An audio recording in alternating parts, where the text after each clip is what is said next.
ओम नमो नारायण। जय हो।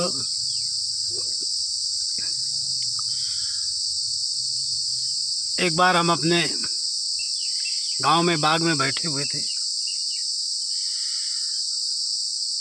तो मैं तो अपनी खुद की आनंद की मस्ती में हमेशा ही चिंतन में बैठा रहता हूँ। आम के पेड़ से एक आम का पका हुआ फल गिरा। मैंने देखा, फिर इच्छा हुई, उसको मैंने उठाया। और मैं कभी खाता पीता नहीं था, सभी खाते थे, मैं तो नहीं। मैं तो अपना बैठा ही रहता हूँ, चिंतन करता रहता। एकांत था, कोई था नहीं। मैंने उस फल को उठाया और उसे धुलने के बाद में छील के खाया।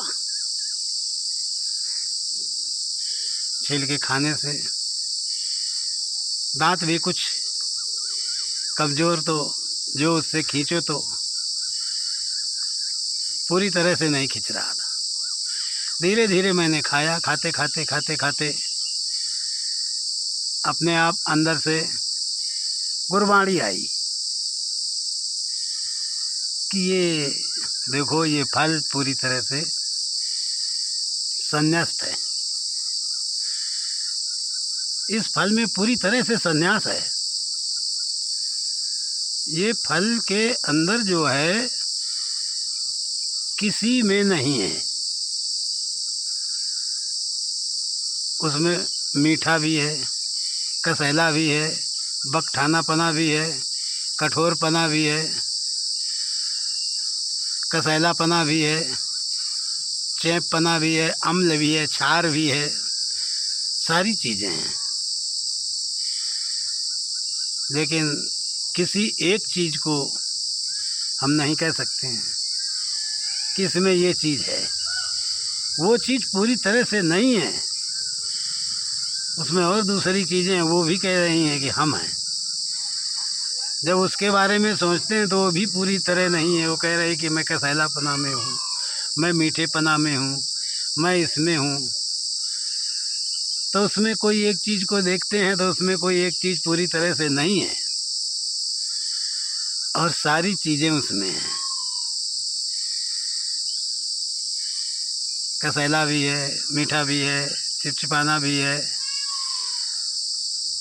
खट्टा भी है। देखो, आज ये फल पूरी तरह से पक करके संसार में आया है, पूर्ण संन्यास्त से आया। उसमें कुछ नहीं है, पूर्ण समर्पण से आया। यही जब फल कच्चा था तो बहुत मात्रा में इसमें चेप था, चोप। इतना खट्टा था कि और उसमें कठोरपना था। रंग भी सफ़ेद था और कठोरपना था। इतना खट्टा था कि खाया नहीं जा रहा था। यानी उसमें ये कह रहा है कि मैं फलाना हूँ, कठोरपना हूँ, खट्टा हूँ, खाया नहीं जा रहा, मैं ये हूँ, मैं ऐसा हूँ, इसीलिए तो नहीं खाया जा रहा है। और जब वही फल पकते पकते पकते पकते लगे तो कलर भी बदल दिया, सफ़ेद से पीला हो गया। और अब उसमें ना खट्टा रहा, ना मीठा रहा, कुछ नहीं रहा, और सारी चीज़ें हैं। तो जो उस समय वो था, अब इस समय वो उसमें कहीं नहीं है। हायपना नहीं है, अहंकारपना नहीं है, मैं ये हूँ, मैं ऐसा हूँ, ऐसा कुछ नहीं है उसमें। पूर्ण समर्पण है, पूर्ण संन्यास्त है। यानी हर चीज़ है और कोई भी नहीं है। जो उस समय उसमें था वो आज नहीं है। ना तो कठोर है, ना सफ़ेद है, ना चिपचिपाहट जी ज़्यादा है, ना खट्टा है, ना कसैला है, कुछ नहीं। और सारी चीज़ें हैं। फल पूर्ण तरह से संन्यास्त है, समर्पित है। अपने को, अपनी क्रियाओं को करके और संसार से जा रहा है तो पूर्ण समर्पित है। कोई भी फल हो, छुहारे का हो, संतरे का हो, नाशपाती का हो, पपीते का हो, केला का हो, अंगूर का हो, अमरूद का हो, आखिरी में पकने के बाद में उनमें पूर्ण संन्यास्त हो जाता है। कोई भी एक चीज़ नहीं है, उसमें सारी चीज़ें होती हैं, पूर्ण संन्यास्त है। लेकिन मनुष्य ही एक ऐसा प्राणी है जो संसार में आकर के